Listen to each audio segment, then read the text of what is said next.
Hey, how's it going? It's your favorite, or second favorite, hopefully not third favorite, community manager from Star Wars Galaxy of Heroes, Doja Fett.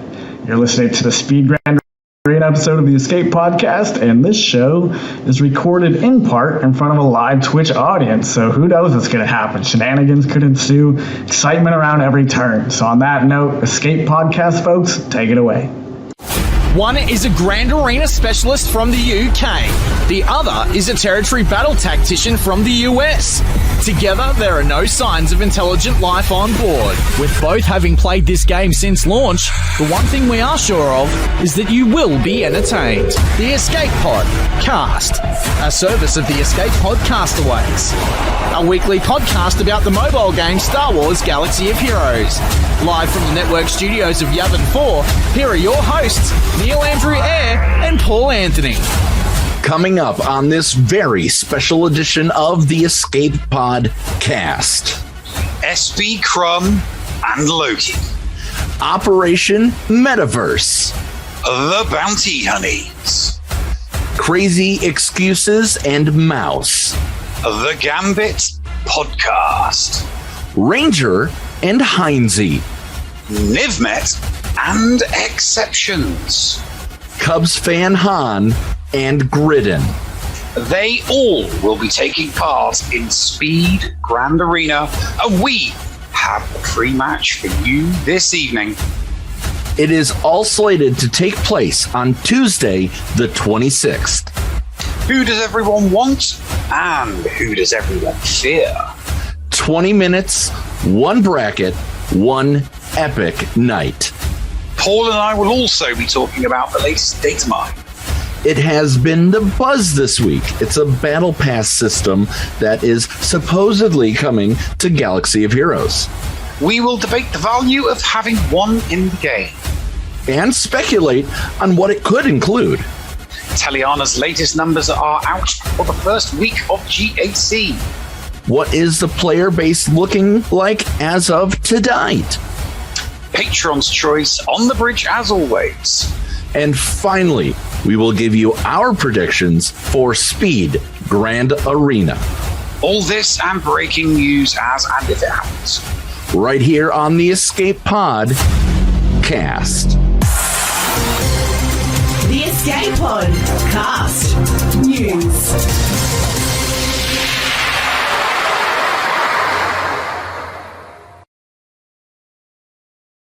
Hello there, ladies and gentlemen, and welcome to a very special episode of the Escape Podcast. I'm your host, Nev, and as always, I'm joined by my hetero-like Paul Anthony. Paul, how you doing today, buddy? I'm doing well, man. This is a very, very special episode. We're in space. We're in space this time around. This is the Speed Grand Arena special. We will be getting to all of the interviews with 7 of the 8 teams.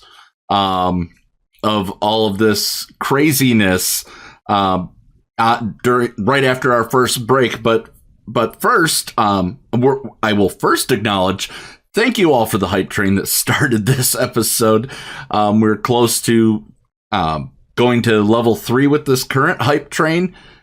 Any support is appreciated for the show. But chew effing chew. Yes. So the let's get right into the news because we don't have a lot of time to talk. No. Let's start with the numbers from Teliana. So yes, the numbers, the GAC numbers from Teliana. Now, these aren't just GAC numbers, Neil. These are numbers of people that have logged in that have 0 banners, which means they didn't sign up for Grand Arena. They haven't done any feats. This is the lowest ranking person that they could find on the leaderboard as of now. And it's good news for divisions 1 through 4 and technically 1 through 5. Here's the thing. Obviously, what we're seeing is a sample. We're not seeing everybody that's active in the game. It's no different from a poll. The information that we're seeing, it's no different from a poll, but, polls do kind of give you that feeling for, where things are. And when you say that the numbers are good for divisions 1, 2, 3, 4, that's only because people are being promoted. from the divisions. You got to remember that people are being promoted from Division 5 to 2 to 1. And that's why the numbers for Division 1 have been going up, creeping up for the last 4 weeks. But when you look outside, Division 4, I mean, not even that, the numbers start tailing off. There is, ever since the reboot of Grand Arena Championship, there is a downward trend.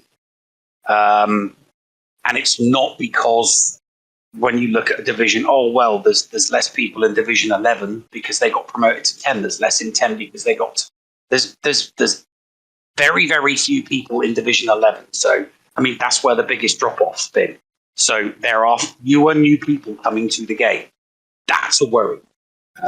Number-wise, that is the biggest worry. That's where the big chunk of the reduction is coming from. You look at the last 4 weeks, Division 4 went from 42,000. The first week of the reboot was 42,000. The second week of the reboot was 42,000. Then it went to 38,000, and now it's 33. So it's a downward trend for those lower divisions. And it's not just that. You would expect Division 10 numbers to increase as people got themselves promoted from 11 to 10. But that's not happening because the numbers continue to go down for 10. They continue to go down for Division 9. They continue to go down for 8. And they're just dropping. It's not just, it can't just be about Grand Arena Championship. But yeah, the numbers don't lie. And the very, very large, I mean, we're talking like 100,000 sample, the 400 sample that we get from Taliana, yeah, the trend is downwards. I mean, we had the second lowest engagement number of the year. The next lowest was back in March.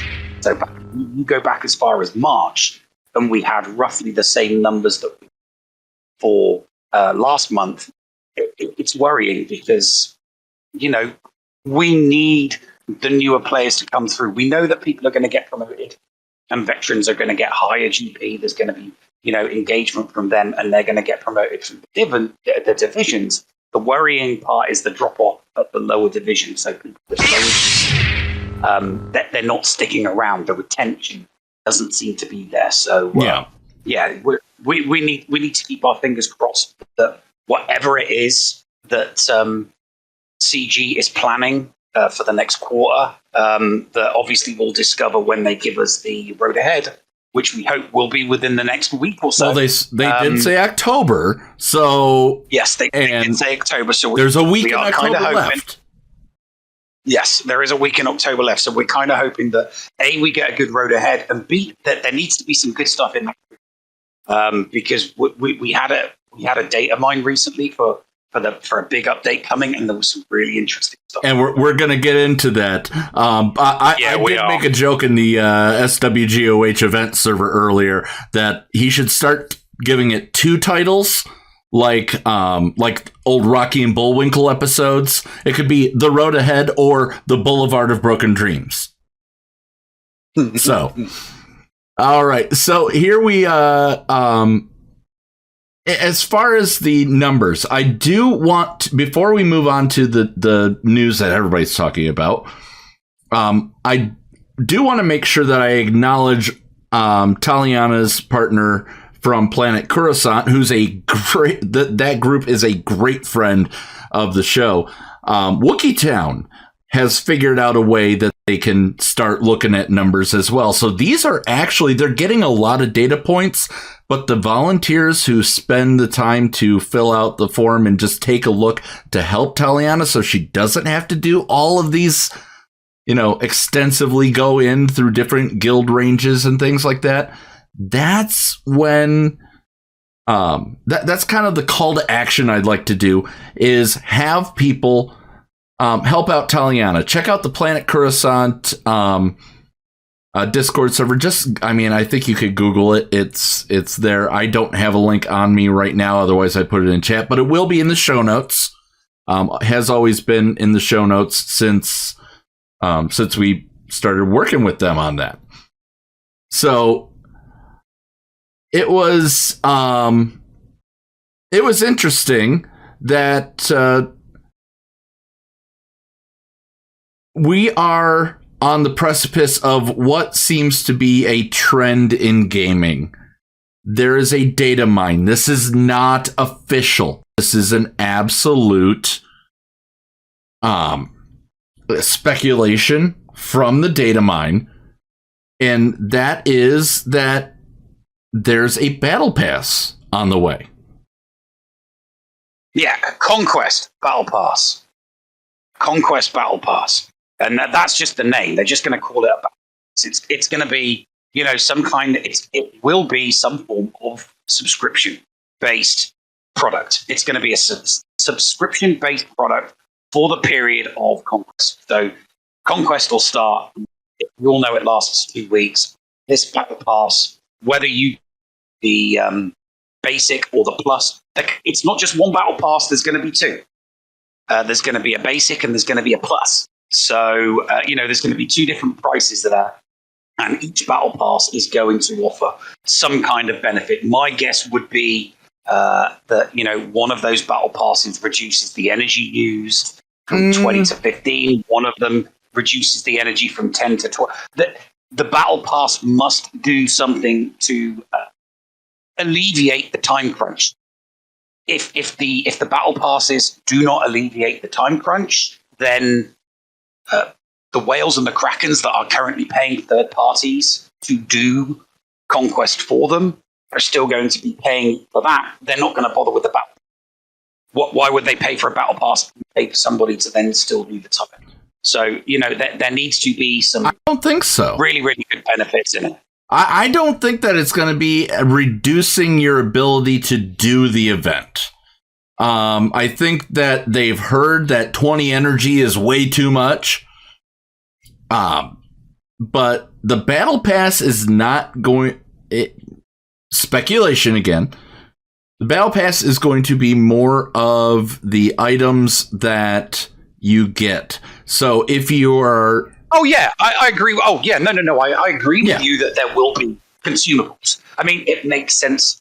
I'm not suggesting that the battle pass is just going to reduce the amount of energy required for a battle, or it's going to increase the time, reduce the time required to regen energy. I do think that there will be consumables in there as well. Absolutely think that there will be. It will reduce the price of the consumables by 50%, or it'll do something like it'll reduce the cost to nothing, so that you can change your data. I don't think so. I'm a Fortnite player. I play Fortnite with Cascade and Infers, and we've played with Trevor Boy Gaming. We've played with Run DMV. I enjoy playing Fortnite on Thursday nights and on the weekends when I get a moment to. And there's nothing in that battle pass, and there's nothing in Call of Duty battle passes or anything like that improve your game as far as you not having to spend energy for things.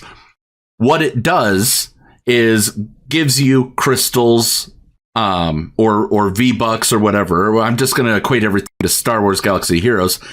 Gives you skins. It gives you, in this case, that would be gear. Things for you to just advance your characters. What I'm thinking everything is going to boil down to is that if you buy the Battle Pass for Galaxy of Heroes, if this is true, you will then make back the crystals that you spent on the Battle Pass to be able to buy the next one. So it should be self-sustaining in a perfect world. Yeah, that's pie in the sky stuff. But that's what the other ones you either buy them. Yes, but that's a completely different game. It's great. It's a perfectly adequate analogy, but it's not.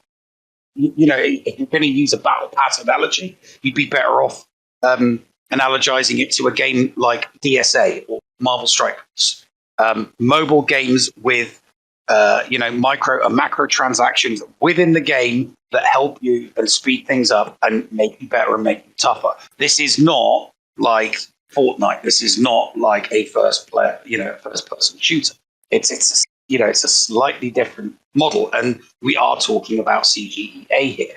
And you I don't know if you've heard the problem, problem solution. They've created this problem. They created this problem. It started at Conquest 7. It didn't get alleviated in 8. It hasn't been alleviated in 9, despite the fact that there are some really, really good guides out there, and it is taking people less time to do Conquest 9 than it took them to do 8. Right. Less time again than it took them to do 7. And that's because of the guides. That's because of whether it's a visual guide, whether it's something that's written out like the end-all be-all guide, which is the one we kind of know the most, because it's the most comprehensive one that I've seen. A battle pass is going to be there to be purchased specifically for cutting down the time. And the easiest way on the time required to do it is by allowing the energy to be used more efficiently. Yeah. So if it's half, you can get more battles in a session, and you don't have to wait hours and hours and hours in order for it to do. I mean, I'd like to say that the battle pass will help with some of the feats, but I think best case scenario there is it will get rid of, it will remove or gift you the 14 battles for each of the 5 seconds. I highly doubt that's going to happen. But most of all, we have no idea what's inside of this thing. If it is true, if it is truly coming, or it truly could be something far way off, and they're just laying the groundwork for them to do it later on. And there are. Here's the kicker. It's not just Conquest. You did look a little bit more deeply. I trust you looked as deeply into that data mine as I did. I did. I looked, but I'm waiting for more info. You saw the Premium Pass double and the Premium Pass single, did you? I think that you can buy ahead of time. That's my thought. I don't think that it's going to double things or anything like that, and we'll have to see. But so what a lot of people are here for, the whole Grand Arena special, which you see behind us. We have interviewed 7 of the 8 creators, and developers. 7 of the 8 teams, and the dev teams. We did not get Crazy Excuses and Mouse. We wish you the best, Crazy and Mouse, since we didn't get to talk to you. Good luck, and break a leg in Grand Arena. But coming up on the other side of this break, you are going to see in its entirety, except for a few edits that I had to do because our audio went crazy. You're going to hear in its entirety the interviews that we had with the rest of the competitors, and we hope you'll really stick around because we are excited to bring this to you. Welcome, ladies and gentlemen, to the Grand Arena Special right here on the Escape Pod cast.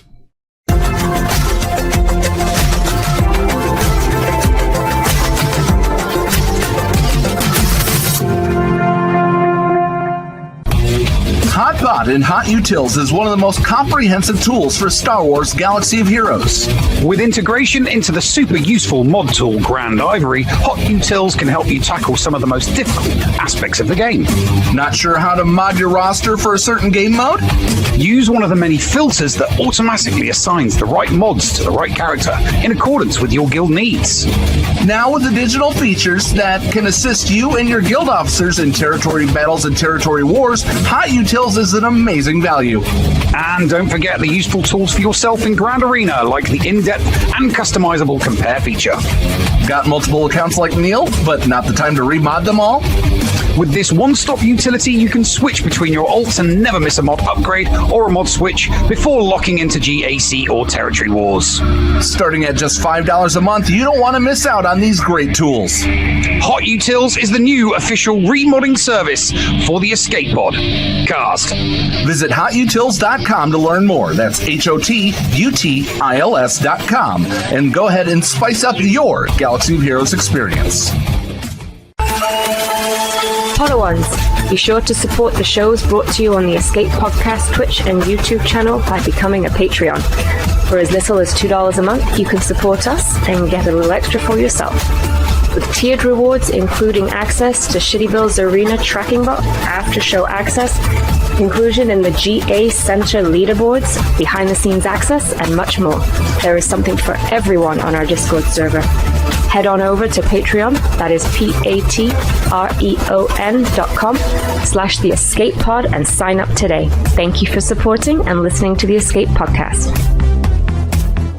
Hello, friends. This is Thaddeus from Going Nerdy, and I approve this message and am compensated for signups for this service. The world's largest audiobook library is at your fingertips, and the Escape Podcastaways wants you to try it for free. Head on over to escapepodcastaways.com and click the Going Nerdy offer button to claim a free audiobook and 2 Audible originals. Cancel anytime, and it's absolutely free to sign up. Check out Audible and support the Escape Podcastaways. All for free. See Audible website for details. Restrictions may apply. Hey there, listeners. Merchandise specialist Critty K here. Do you enjoy the Escape Pod and want to support the channel and get something a little extra for yourself as well? Head on over to tpublic.com/user/The Escape Podcast and grab a Team Neil, Team Paul, Critty Play, or many other fun Padawan designs on your choice of shirt, cup, sticker, mask, or even a magnet. And be sure to check out the Mrs. Anthony Shirts channel on the Escape Podcast Discord and get the latest info on the other designs I make as well. Sometimes there's even a sale going on, so it is smart to stop on by. Thank you for supporting the Escape Podcast. We want you. Join the GAC Chain Gang today. This is the commander of the 506 Procrastination Battalion and the leader of the GAC Chain Gang. I am sending out a call to action for any SWGOH content creators on Twitch who would be willing to broadcast their GAC attack rounds alongside some of our best, including Mr. Jigabachi, Dr. Zeppers, Rico 1982, and the Bounty Honeys. What is the Chain Gang, you ask? We are an amazing group of content creators who are dedicated on streaming the Grand Arena Championship attack rounds on Twitch. The idea is to provide continuous content back-to-back from one streamer to the next and allow viewers to enjoy more SWGOH content, as well as enjoy the variety of streamers that are currently present in the group. If you are interested in joining the Chain Gang, please reach out to myself on Discord at AndyB's #7465, or you can send us a message on our Twitter page at ChainGAC. Join us today. We have your back. The Escape Pod Cast. And so we start off with our first group that is in the Speed Grand Arena Championship Tournament, creators versus devs. And we have team developers, SB CRUMB, and stolen from Reality Skew Gamers, Loki. So, CRUMB, I mean, this is kind of you and Doja's baby. What is it like being in this first iteration? I'm very excited to see how this all turns out, and big shout out to Doja for helping put this together. It's his baby more than mine, so I'm happy to participate. I hope I do well. I'm excited. I'm terrified. I have to bring in the ringer here with Loki to help me out and make sure we bring home the victory here, which I think it'll be no problem, especially with Loki on my side. How is it for you? Oh, I'm honored not only to participate in the first Speed GAC tournament, but I mean to play with the devs is an amazing experience, man. I can't wait. It's we went through that little practice run earlier, and it's super fun, man. It's different when you got to do everything in like a 20-minute window, which is hilarious. Yeah, it's gonna be a lot of chaos, that's for sure. It's gonna be fun, man. So super excited. Quick follow up, Loki. What was it? What was your first reaction when CRUMB asked you to be his partner?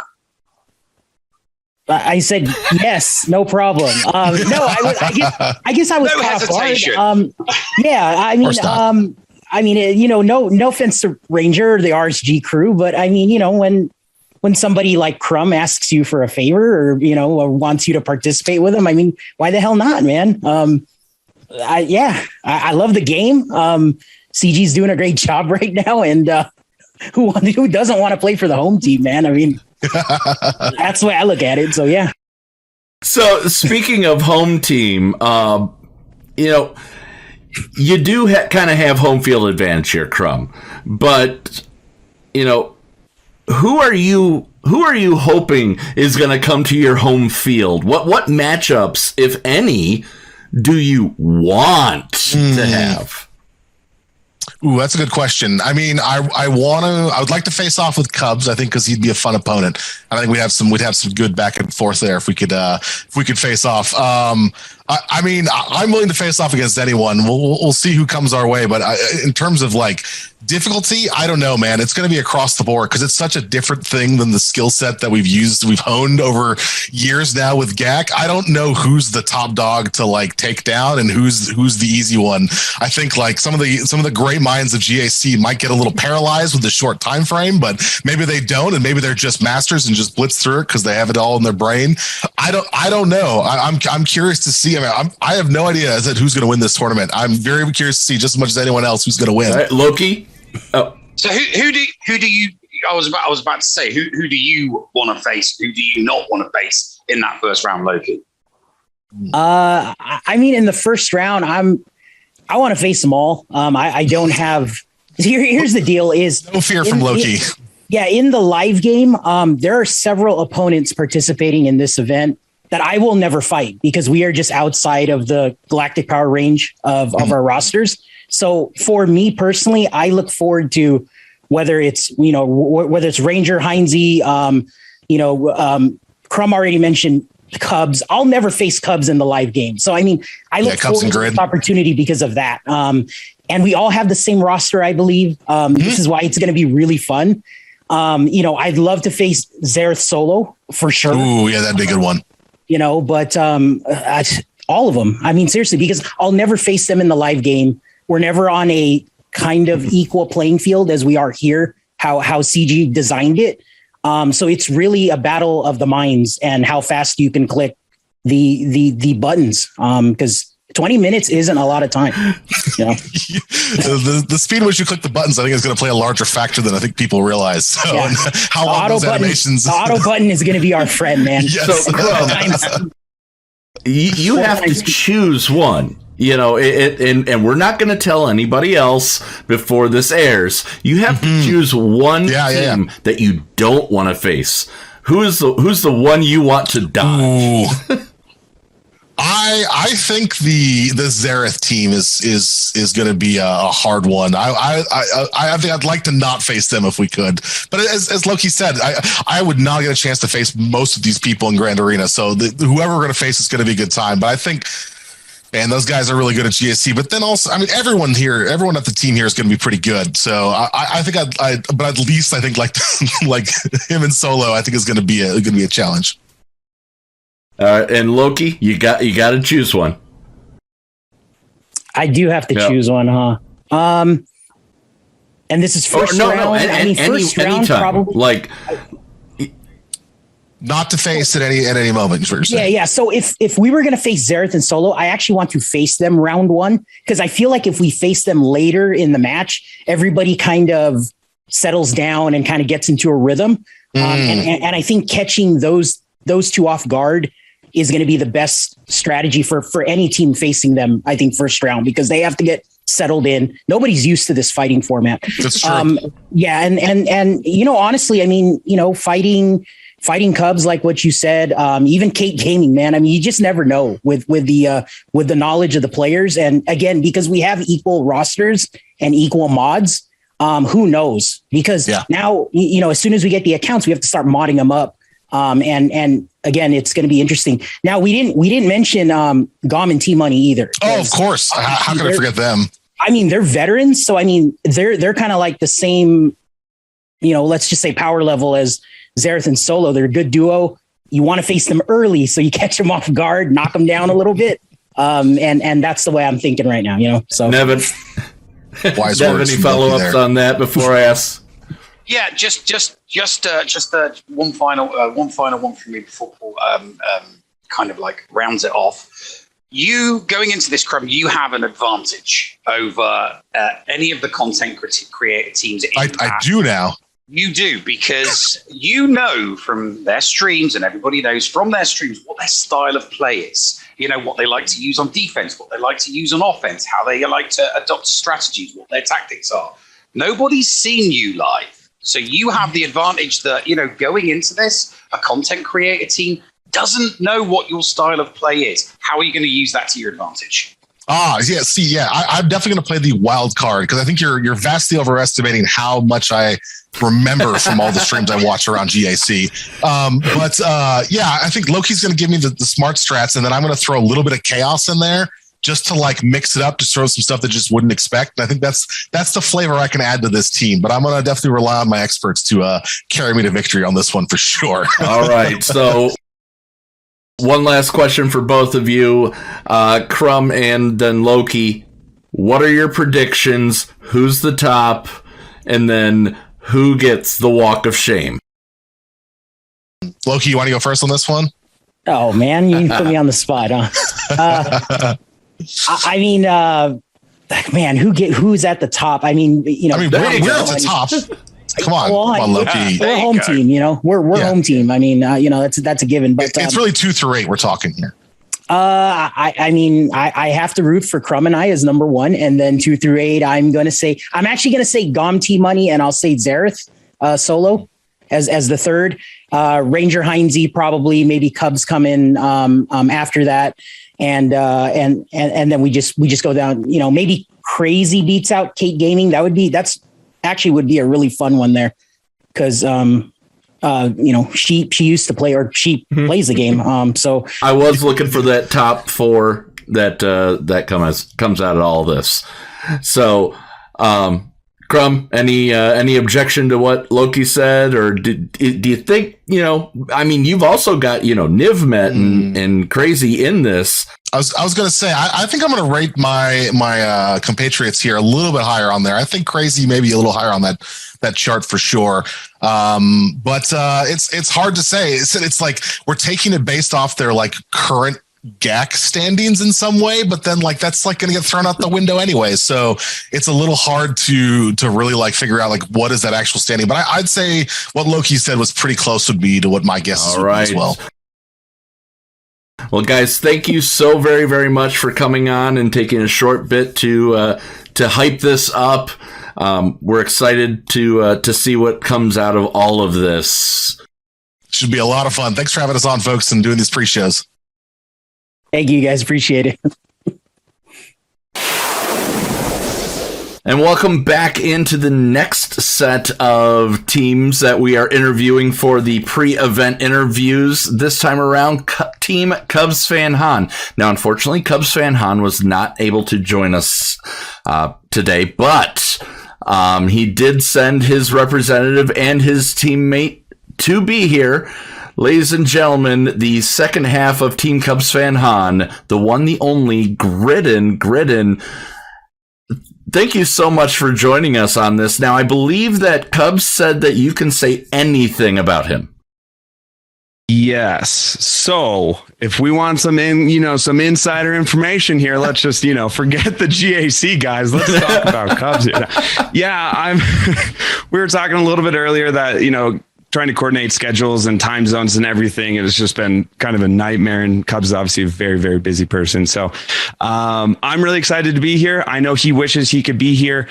So I'm going to do my best to represent him, because those are some big shoes to fill. But you guys did get the second half with the better hair. So it's okay. All things are kind of even out, but I'm going to do my best. Let's start with the question that we're asking everybody right off the bat. Normally we ask, what was your thought when you first got the message that you're invited to this first ever Creators versus Devs? It's going to be in many different forms if this is successful. But what was so in this case, what was your thoughts when you were approached by Cubs to be his partner for this? So that one actually has a funny story to it. And I'm sure we can find the clip somewhere, but Cubs actually called me while he was live on his stream on Twitch. And I had no idea. I was just sitting there just doing stuff. And he just messages me. He's like, hey, are you busy? And I was like, no, what's up? And he's like, can you jump on a call real quick? And I was like, sure. And he goes, okay, hey, by the way, we're live on Twitch. And I was like, what? And he goes, we're going to be doing a community versus developer GAC, and we got to pick someone to join us. And I want to know if you'd be my partner. And I was like, are you lying? Like, are you, I didn't believe him at first. I was like, wait, seriously? Like, actually? And he's like, yeah. And I was like, why aren't you inviting other people? Like, you don't have to invite me, man. And he's like, no, I want to. And it was a great, like, I'm sure the clip's out there at some point, but I just didn't really believe it. And so I feel like this giddy little, like 8-year-old just like going downstairs Christmas morning. It's so exciting to be a part of something like this.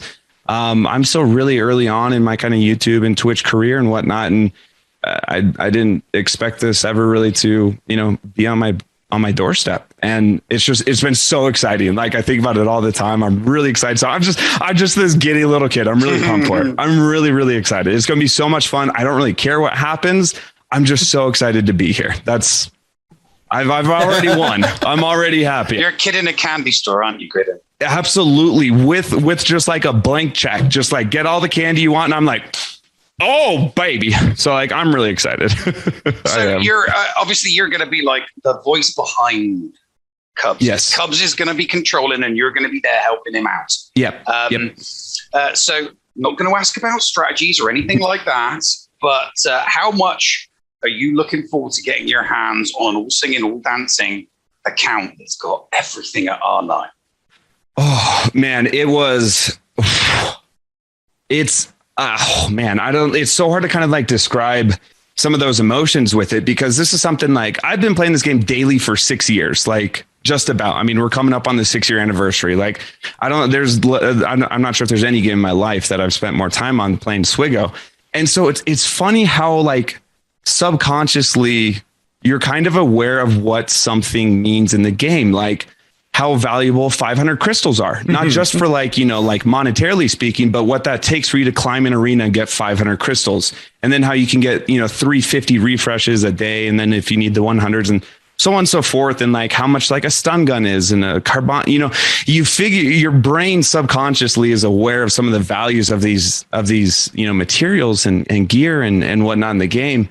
And then so when you have your hands on an account with just, with all of this stuff, we're back to a kid in a candy store with a blank check. I'm just like, there's so many green crosses. I can do so much stuff. I get so excited and like, it's so cool. And but then there's, the more practical side of me comes in as well of just, I'm so excited to see how some of these characters and how some of these kits can interact with one another. We saw a huge change in how people and characters were viewed, when they changed from Gear 12 to Gear 13 up into the relics, and it was so exciting to see how they interacted and how we get to play with it again. So it's really exciting. It's really fun from both a technical standpoint, from a strategy standpoint, as well as just a, wow, this is crazy standpoint too.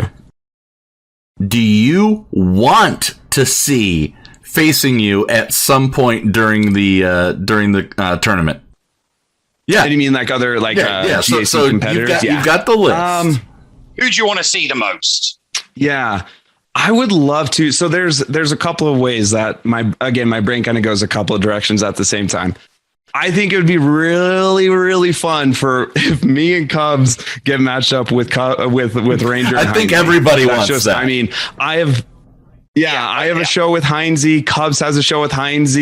Obviously, there's a lot of interactions with Ranger. We've all made a bunch of videos with him. We've all interacted with him a lot. And so I think that one would just be really fun. There would be, we'd be able to goof off a lot with that. I feel like that'd be a very low pressure match of this is just going to be some friends playing and just goofing off and having fun. There's also this part of me that like, I would like to be able to go up against, like CRUMB and Loki. I think will be really cool to see like how a developer plays the game. Like, where is their brain going?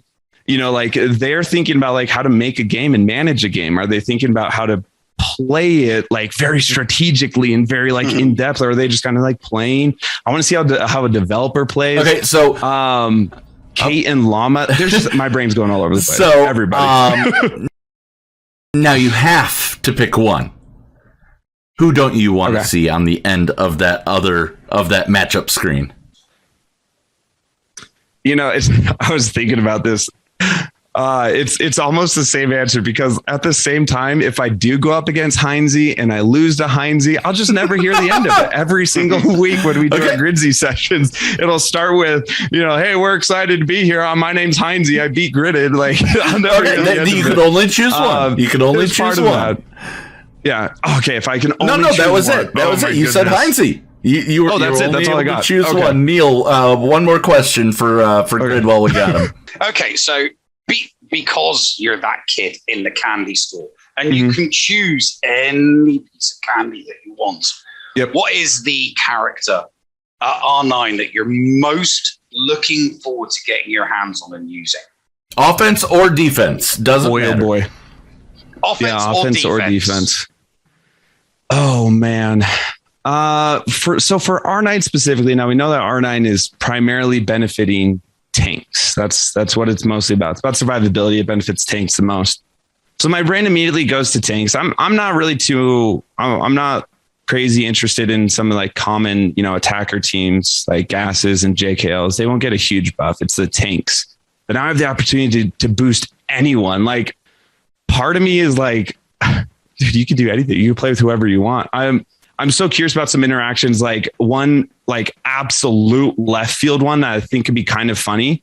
It's not going to work. I'm not going to do it. But like Gamorrean Guard Vader to stack up some more dots would be hilarious. IG-11, you can get IG-11 up to like 500,000 health.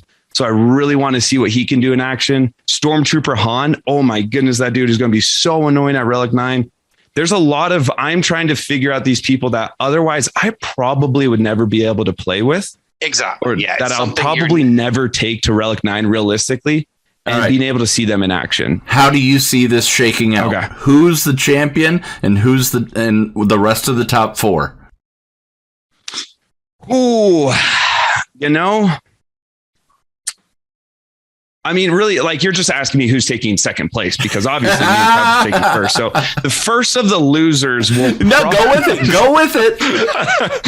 Go with it. I don't know. I am obviously Xerath and Solo are extremely good GAC players. I've watched a lot of their videos. I feel like I got a grasp of kind of how they play some of their things. It'll be really interesting to see what they actually bring to the table.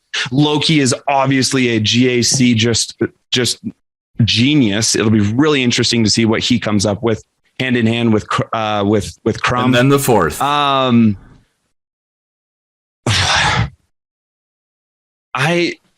Man, this is just. We're not asking you for the bottom. We're not asking you who's going 0-3. Yeah. Who's the other 2 and 1? I think it would. Yeah, probably. I think so. I've spent enough time with Ranger and Heinze in the Gridsy sessions that Ranger knows how to kind of rein in Heinze, and I think they're going to have a good fun time with it. But they're still both of them. Jokes aside, both of them are very good GAC players, and both of them know how to use their rosters, which will be an interesting sort of aspect, because I feel like part of it is I'm going to be kind of outplayed because I haven't played with those characters. I haven't seen those characters at Relic 9. I have a 7 million GP account. And so some of these people with like their 8 and 9 million GP accounts, they know how they already interact. So I think they might have that slight advantage that it'll be interesting to see what team compositions people come up with and whatnot. But I think Ranger and Heinze will be in there as well. They're both extremely good players. These are all great GAC players. This is a hard list to make. I think anybody has a shot at winning. Anybody has a shot at winning, and anybody will have a great fun. All right. Thank you so much. And make sure you check out Team CUBSTANHAN coming up in the Speed GAC tournament. Thank you guys so much for having me. Cubs sends his love. Absolutely. You guys are awesome. Thank you guys so much for doing this and putting on these interviews. And welcome into the next round of pre-game interviews, the pre-event interviews, as we're calling them. We are joined by Team Bounty Honeys, represented by Kate Gaming and the world famous Kate Gaming and the Llama. How are both of you doing today? Doing good. We're excited. we are totally jacked, like 100%. So we're about to get into that. When you first got the message, you guys are part of the inaugural creators versus devs, devs versus community. This is hopefully going to take a huge turn and take many shapes. But what were your thoughts when you got this message? I was shocked. I read Doja's message like 3 times just to make sure, like, I'm like, is this really him? Like, am I getting punked right now? Like, somebody pulling a prank on me? Like, we didn't in a million years think we'd be a part of like the initial one. We talked about it prior, like when they first announced like Ranger, GOM, and Cubs. We never thought we were going to be a part of it. We were like, oh, maybe we'll get incorporated in like the second, or even we were thinking more so like the third iteration of this. So we did not expect it at all. Very thankful for the opportunity. So. Yeah, definitely. We were like super excited. Kate was like freaking out. She like immediately sent me a DM and was like, "You won't believe what happened." And I was like, "Oh my God, what is it?" And yeah, it just like she said, super, super thankful, honored. We didn't really expect it to kind of like trickle down to some of the smaller streamers like me, especially. So, it was pretty awesome to see that they're kind of trying to get like a really wide breadth of streamers across the community, especially for the initial one. All right. So who has been the brains of this operation, would you say? You both are actually knowledgeable. You put together a farming guide. You guys have done a lot for this community, and I mean, this is how it pays off. What I'm not asking for strategy, but have you had a certain way you're going to be going about this ever since you heard, you read the rules?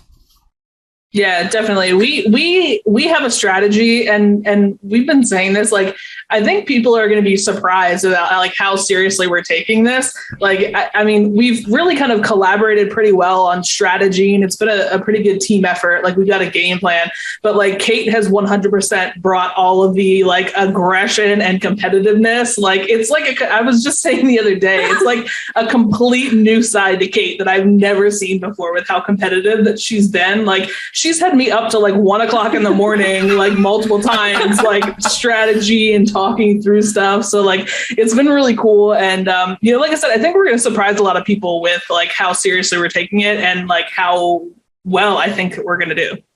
I think the big thing with us is just, both of us, we don't have like all 6 of these GLs. That's been a huge learning curve for us. We're both Div 4. It's a whole different ballpark. So I think we've had to do probably a lot more prep than the other competitors because we just don't have the characters that are going to be given to us.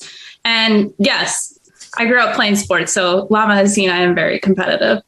Go ahead, Neil. See, that's what I was going to follow up with, because the whispers are that you are the underdogs, not because you're not competitive, not because you aren't good, because we know that you are competitive when it comes to Grand Arena Championships, because you get the wins, you know how to set defense, you know how to go offense, you know how to get the banners. Underdog in the sense that you are both Division 4 players. And obviously what you're getting is the equivalent of a Division 1 account. So you're getting all the toys. So yes, you've had to probably prepare a little bit more, a little bit harder, and a little bit more. You need to be a little bit more preparatory regarding this. What is it you're looking forward to the most regarding getting your hands on this all singing, all dancing Division 1 account? Honestly, I'm just excited. Like, I'm not going to ever get all the GLs. It's just not going to happen. I'm free to play. Like, let's just be realistic here. I'm never going to have all these GLs.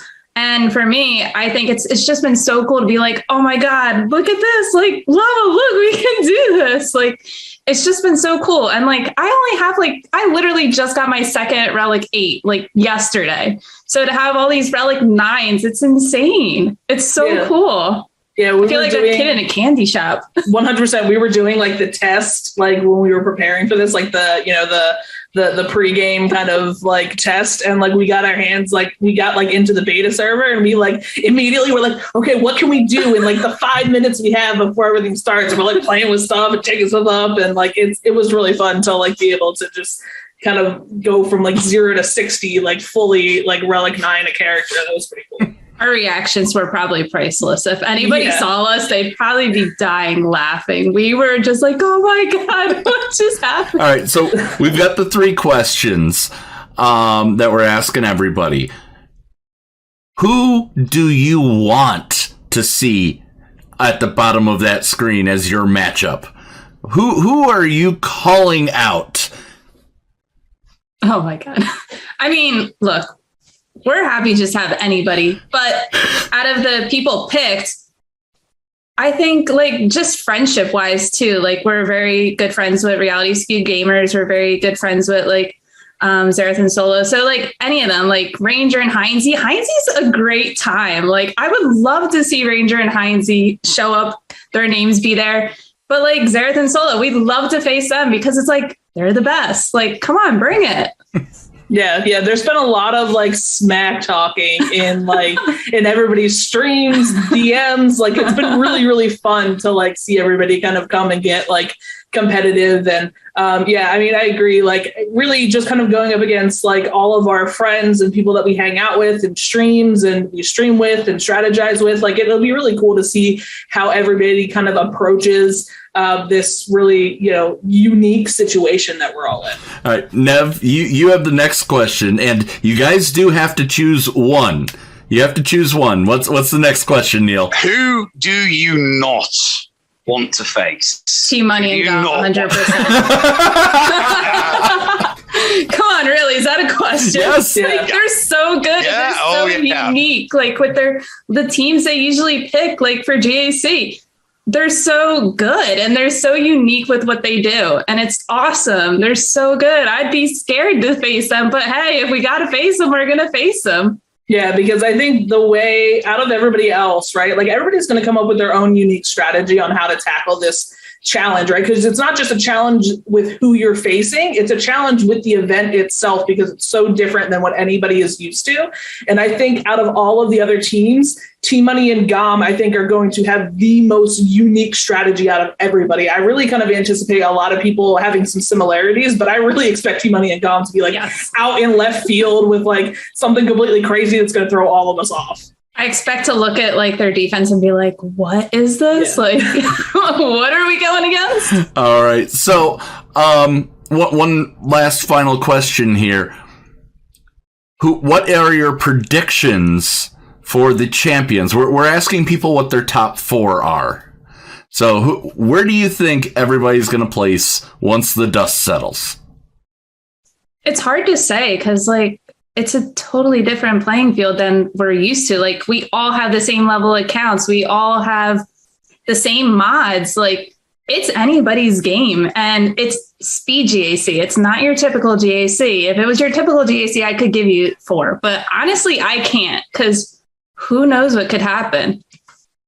Yeah, things are, like I said, this is such a unique, awesome situation. And I think, And you can tell like who's trying to like get into the zone with like, just some of the testing and stuff that we did in the practice run. Like you can see who kind of took it seriously and who wasn't, as far as like, seeing how fast the time moved. And like, it was fast. Like that was a very short amount of time. And I mean, we were seeing your defenses that you were setting. I'm just saying.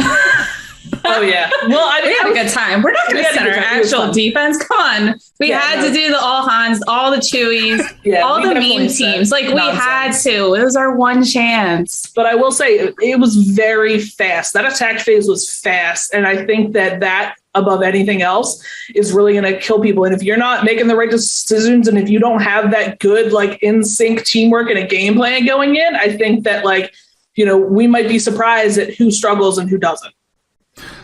Okay, before we let you guys go, I've got to ask, because you are both Division 4 gackers, you are getting, like I said earlier, you're getting accounts that have got all the bells on. It's an all singing, all dancing account. So there are characters in there that you might not necessarily have even geared. You now have all of them at Relic 9. Which 2 characters, 1 each, which 2 characters are you most looking forward to using, whether it's from a fun perspective or for a serious perspective, that you wouldn't normally. I mean, not normally, that you're never ever going to relic. What are you going to? Which two characters can you use? One each. Trying to think of what I don't have. It's a lot, but yeah, it is definitely a lot.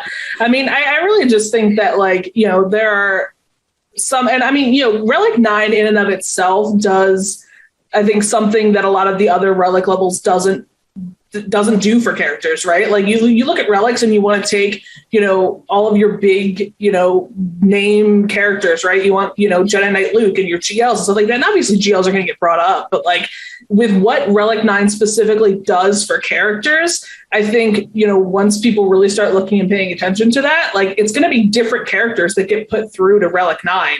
Like, you know, originally we were talking about only having a select number, and Kate and I were kind of going through and strategizing. And I think a lot of the characters that we chose are going to be surprising to people. I mean, obviously, you know, we're getting everything, right? Everything's going to be fully maxed out. But I think there definitely would have been some surprises, you know, with some of the characters that we chose for sure. Like, you know, someone like Sith Empire Trooper, right? Like people immediately go for, you know, GLs and all those kind of like, you know, premier characters. But, you know, it really, you have to pay attention to what the relic does for the characters and make the decisions. All right. Thank you guys for joining us.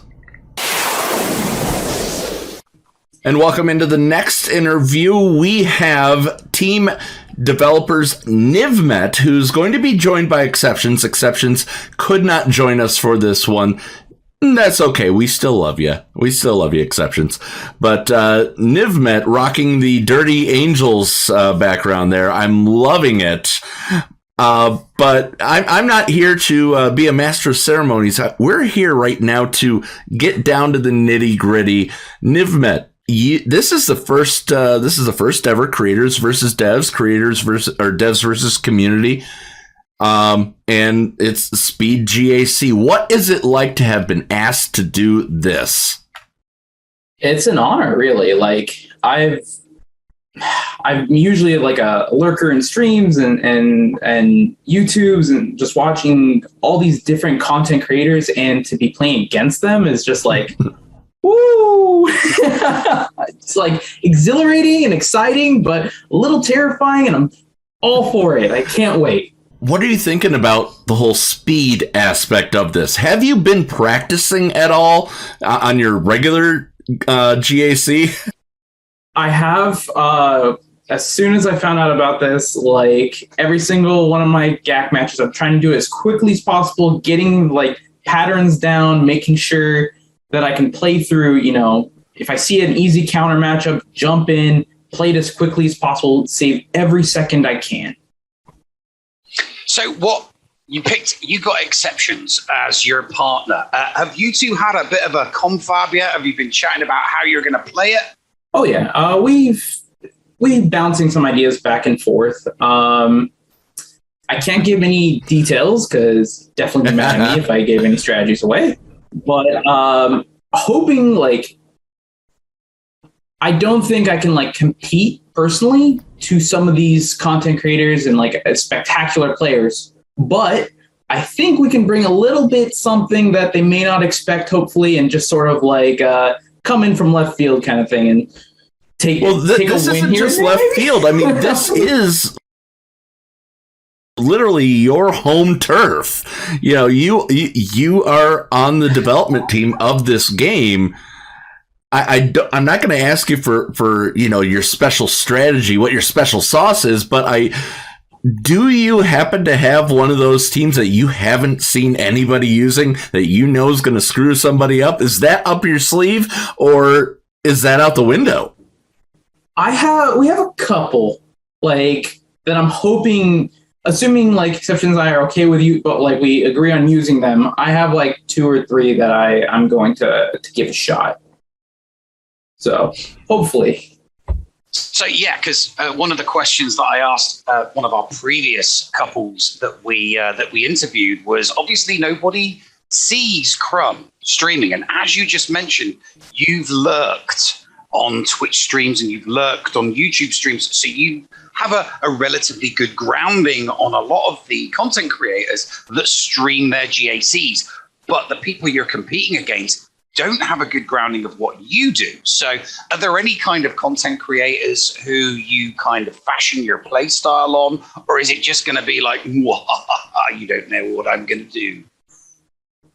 That's a good question. Like, usually I've been a very methodical, like classic matchups. I'll, take a counter where you get the counter. But is there anyone in particular that I would say I fashion myself after? That you've been influenced by? I would say influenced.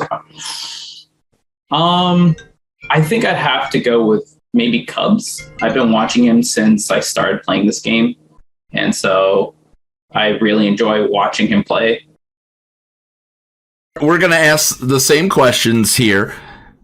Is there any matchup that you want, that you are looking forward to, that you hope you get? I mean, I'm excited to play any of them, really. But if I had to pick one or two, I would probably want either, like I said, probably Cubs. I've been watching him since I started playing, and to play against it would be super fun, I feel like, and I have a blast with it. I wouldn't mind playing against CRUMB, being a workmate. We've played other games together, and we'd get revenge for Ultimate Chicken Horse. All right. So we've asked the question as well, and you have to pick someone. Who don't you want to see in that matchup, no matter what round it is? When you open up the next round and you go, damn, who is that going to be? I'm gonna have to go with Xerath. Xerath is, it's got it down. I don't even know if I'd be able to surprise him or anything like that. Surprise him, excuse me. But yeah, I don't know. I fear the gambit. You fear you say it's a healthy fear though. You want to win and you want to be the best and you want to play as many people as possible, but kind of Loki said the same thing. If he wouldn't want to face Xerath in solo either, but if he had to face them, he'd rather face them in the final than he'd rather face them in the first round, where everything's new to all of you and you're all just kind of getting into the swing of things, than facing in the final, because then you've had 2 rounds, you've had a round 1, you've had a round 2, kind of getting into the swing of things, aren't you? Loki is more knowledgeable than me, so I feel like he'd be much more likely to surprise him. If I could pull off a surprise, it'd be great. Otherwise, I want to face them at the very end because I want to get as far as possible. All right. And, we're asking everybody. We technically don't want to know your bottom. We don't want to. We don't want to know who you think's going to do the worst, but we want your predictions. I'm putting myself. I'd be the worst. You're putting yourself at the bottom. That's me. Who's at the top though? Give us your top 4. Who's going 3-0? Who are your 2-1s, and who takes home that 4th spot? So Xerath would be my number 1. I'm going to say for my number 2, I'm going to say Ranger. 3 would be Crazy. She knows her stuff. And 4, I'm going to say T-Money. All right. Neil, any final questions for this interview? Do you have any secret weapons? Because let's be honest here, you're at home team, you know the ins and outs. So are there any characters, you don't have to tell me the characters, but do you have any secret weapons that I know that this character and this character and this character together will do this, and I'm just going to totally overwhelm? Do you have any secret weapons? That's a really good question. See, the sensible thing to say now would be, oh yeah, definitely. Put the fear of God. Put the fear of God into it. I can lie through my teeth and say, "How? Of course." No, I have a couple characters that I'm pretty sure this this is with this matchup and this mod setup, this will win. Just because you need such an extensive roster, I've got a good amount of knowledge, I feel like, on the lower end teams, like upper tier teams, like that's its own monster. But like with, those B tier teams and such, like at the very bottom, I feel like I've got a bit of a better grasp than some people. Just we asked early defensive. He in a way, I believe, confirmed he's got some offensive guns that nobody's going to see coming, and one or two. But this is going to be a great matchup. Thanks for taking a moment to help get this word out and make some fun excitement for this upcoming event. The honor is truly mine, and I am so excited. This is going to be a blast. I can't wait, really. Like, I've been thinking about it and poking exceptions to be like, hey, what about this? And so, like, this is going to be amazing. And I can't wait. I've been waiting for something like this. Well, thanks for coming on. Thanks for giving us an interview. Thanks for giving us nothing, but at the same time, everything. Next up on our pre-event interviews, we are talking to another podcast, one of our very, very favorites. There's another one coming up later on, but you guys should actually really, really check out Gambit Podcast. They are the GAC podcast, in my opinion.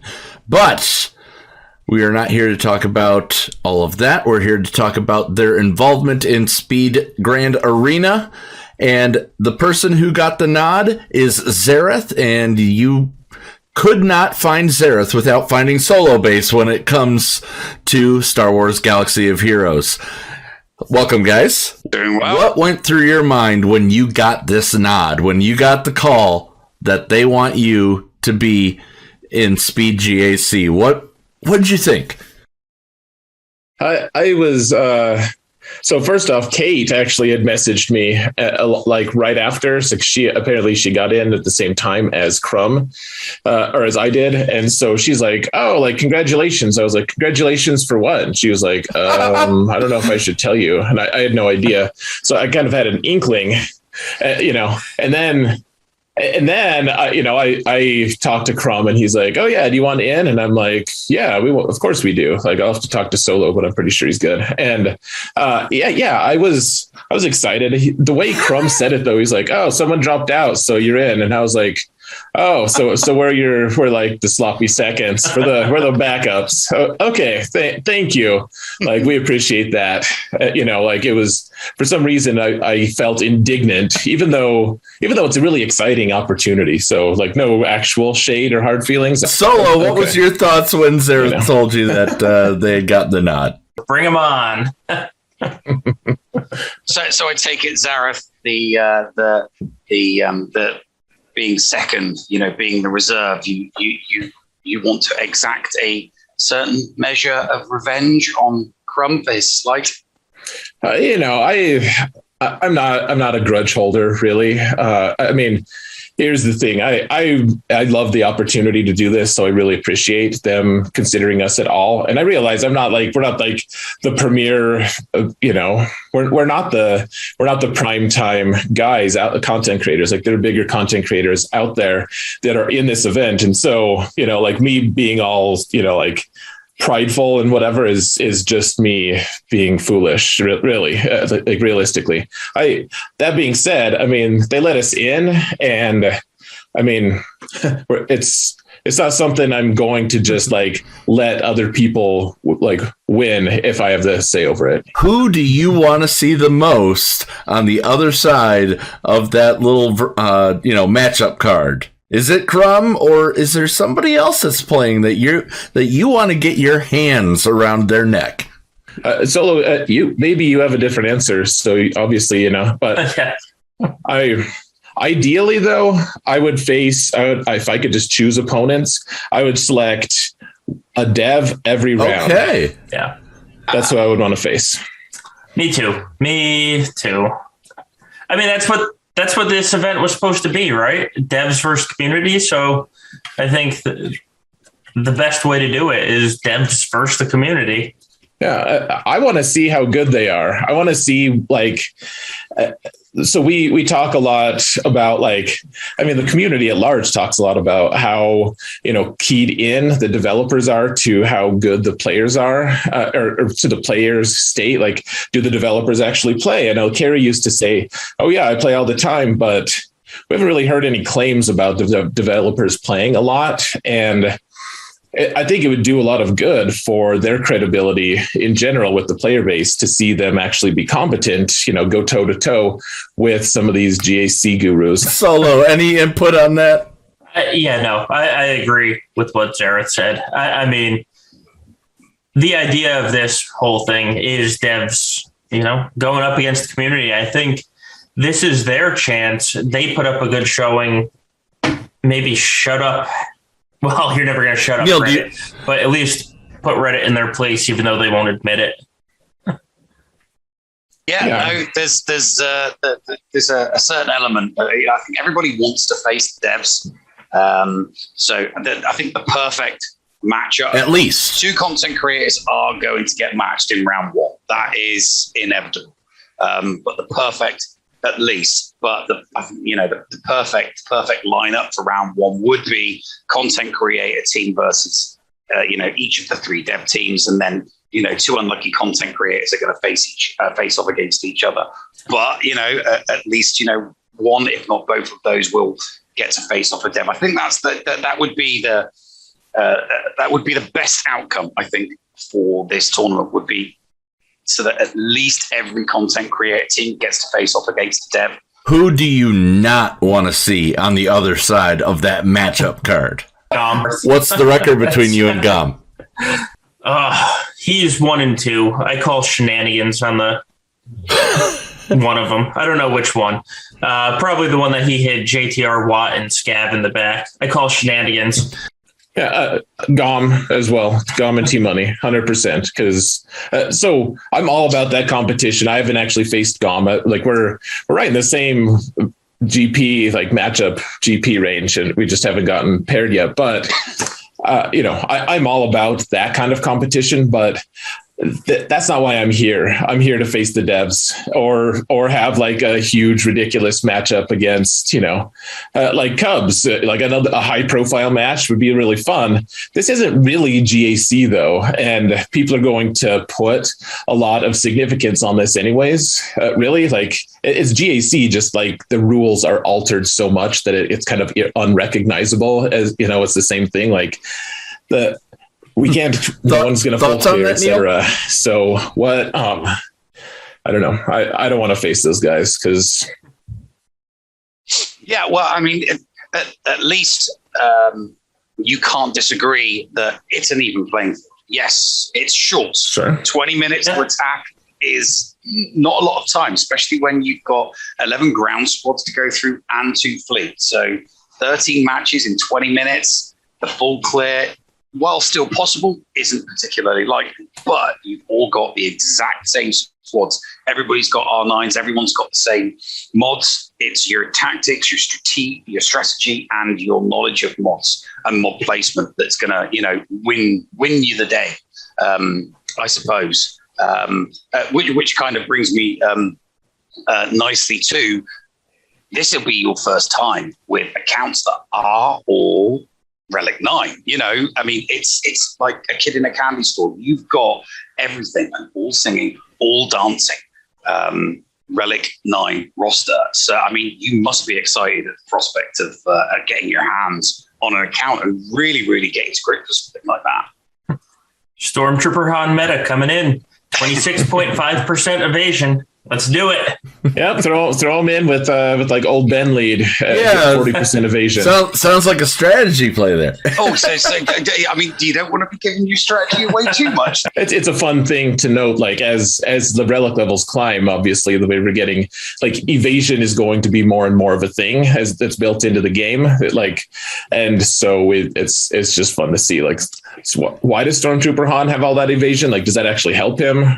We're unsure. What are your predictions? What who is the champion, and who are the 2-in-1s? We wouldn't be who we are without saying. I think we both predict, and this is the cockiest ever of obviously, but I think we're going to go 3-0. That's our prediction. That's what we're gunning for at the very least. Oh, but nice. Well, we will be at the end. Who's your 2-in-1? So we don't know about the devs really. I mean, Crazy. We know how she played like 2.5 years ago before she became a dev. A bit more than that, probably. Yeah, God, that's true. We've been doing this 6 years now, huh? But GOM and T-Money, if they don't kill each other, will probably go 2-1. Yep, I agree. I'm gonna go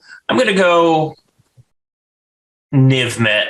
I think GOM and T-Money have a great chance, and obviously the devs are just such a wild card. Like, I really hope that they're like really good, frankly, like legitimately hope that they just stomp a lot of the community players. Like, even though I love all the content creators, my fellow content creators, I want to see the devs have a good performance. So, I think GOM and T-Money are too good to really put any farther down. Like, I doubt they're going to lose too. Thank you so much. We'll see you guys on the battlefield on Tuesday. Our next team that we're interviewing for the pre-event interviews is Operation Metaverse, one of the best podcasts out there. You guys need to check them out if you haven't already heard of them. Ladies and gentlemen, from Operation Metaverse, the person who was tapped, T-Money, and Neil still says he wouldn't pick me, and that kind of hurts, but good old Maurice picked by T-Money to be their partner. Hello, T-Money. Doing all right, good old Maurice. Hey, how's it going? Thank you for coming by. So, the first question we're asking everybody is, what was your initial reaction when you got the nod to be part of this inaugural Speed Grand Arena? That's a question for T-Money. Sure, yeah. We've been talking about this as an idea for a while. I can't remember when it first came up, but we've done some interviews with CG off and on over the last year, and heard about it. Thought it was a fantastic idea, just to kind of bring the devs a little bit more to the human level and get to see them play for the first time. It's not something that we've gotten to do in the past. We've heard them talk. It's exciting. Like, it's really exciting. I think a lot of people are anticipating us only getting like a battle in and then just like debating about what to use in the second team and timing out. But it's going to be a lot of fun. This whole event I'm really excited about this. I'd like to know, and I'm curious, we've been asking everybody, because your name has come up, your team has come up with a couple of the other teams. What team do you want to face? Yeah. What team would you really, really like to come up against during the tournament? Because obviously you're not going to play everybody, but the login's done, everyone's checked in, and the first match comes up. And who is it you really, really want to see? T-Money. You want to fight the most? T-Money. For me, I would like to not see the devs come up first, just because I want to get a sense of how they're playing. If they're just ripping through the board and, using all of these teams that we've never seen before, I guess we won't really know what they've used, but I don't know. I feel like there could be some really interesting defense teams and offense teams there, because they know these characters so well. There's probably meta teams that they're like, why hasn't anyone tried that yet? That they're going to be trying. So, who do you want to see? Well, obviously Xerath and Solo Base. There we go. I mean, they're a posse. We have to, Solo Base has been in the Wolf Pack for a long time in our guild, and GOM has been partners with them on streams for a long time. So yeah, we gotta step up against them, bros. You got the same feelings there, GOM, Xerath and Solo. Do you want to just like, they're the ones you want to see, they're the ones you want to face, kind of like rip the plaster off, get it out of the way, get them beat. Yeah, either Solo Xerath, excuse me, or or Ranger and Heinze. I think either of those teams, I can kind of distract them, get them off their game with just my general sex appeal and manliness. What is the one team you do not want to face? And it doesn't even have to be the devs. Who do you not want to see paired up against you in GOM? Okay, I just have to clarify. It's not that I want to face Xerath and Solo Base and Ranger and Heinze. I just want to beat them. So if we don't see them, that's fine. I don't care. Like, I just want to beat them. So we don't face them. Doesn't matter to me. I know CRUMB and Loki are going up against each other. You know, Loki's part of Cause, very, that's a very PvP focused guild. I think they'll have a lot to bring forward along with CRUMB. I know CRUMB is very competitive. He's a gamer, right? He's preparing for this. He's not taking it lightly. And it's I'm a little nervous to fight them as well, because Crazy, for those of you like newer to Star Wars Galaxy of Heroes, years ago, she used to make content. She's going to be comfortable in this whole atmosphere, with the cameras on and, just chatting and being in a live sort of streaming environment. So she's going to be used to this. So they can be real dangerous too. And Mouse, we've interviewed him twice, and he knows everything about the game. Yeah, inside and out. Any mechanic question, just answers it instantly. Like fires from the hip. So they're the big unknown, I think, the two of them, because we don't know what their accounts are. So we can go, we see Heinze and Xerath and Solo and Ranger stream all the time. So we have a sense of how they play. We can look at their history. We can have a sense of, a real sense of who they are as players. And, you can't do a full 360. It's a big risk to do a full, 180 when you're competing. You have to kind of, you have to at least have some sort of comfort level with what you're doing. It would appear that you are one of the most feared teams at the moment. People respect you. It's not that, oh my God, it's Operation. They respect your abilities and your capabilities, specifically regarding Theory Crafted Grand Arena Championship. So is there anybody that, like them, they fear you? Is there like a team that you fear in particular? Not someone that you don't necessarily want to face, but someone that you would, you have a lot of respect for, and you kind of like fear, hey, this team's going to be really, really good against us. Go ahead, Dom. I think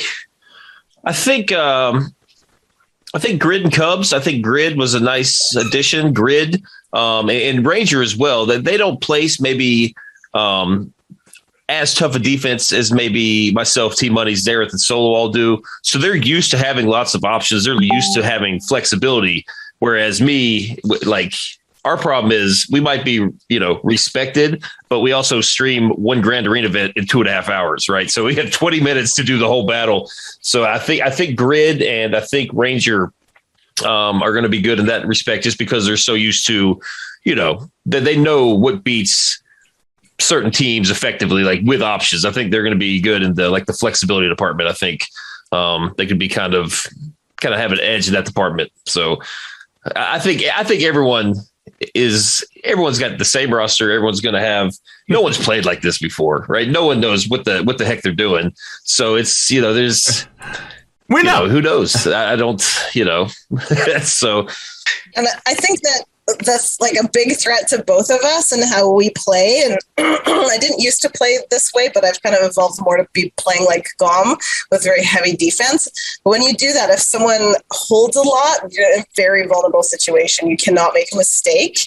You make one mistake and you're done. This has been the question that Neil has been asking. It doesn't matter. Is there a R9 that you are looking forward to truly getting your hands on? That, it don't have to tell us if it's going to be offense or defense, but is there one that you would single out as, I can't wait to play with this one? It doesn't have to be an overpowered one. It's one that you want. Definitely JML, because that's the one right now on my account. That's the one I'm kind of eyeing as the first one. So it's gonna be kind of nice to get a little test drive. Okay. Maybe Scarecrow and Pathfinder. I'm kind of excited about him at R9. What about you, Team Money? What? Any character? You know, we've had some interest. You know, we've been asking this about nearly everybody, except for the devs, because we already know that they know what everything is at R9. So you know, kind of held off asking them. But from a player perspective, obviously you can't just R9 everything. What would you most enjoy? You know, and it can be anything. We've had some interesting ones. I think that when I look at an R9 roster, it's going to take us so long to build up these R9 characters. I'm really looking forward to trying some of the teams that I probably won't get to R9 for years. You know, like a full Rebel R9 team that's going to bring. Yeah, that's going to be, you know, what can a full CLS team take down at R9? You know, what teams is R9 going to revitalize again that are just so close to taking down characters, but not quite? You know, what are Imperial Trooper is going to be like at R9? You know, are they going to be able to mow through? You know, like there's, R9 adds a lot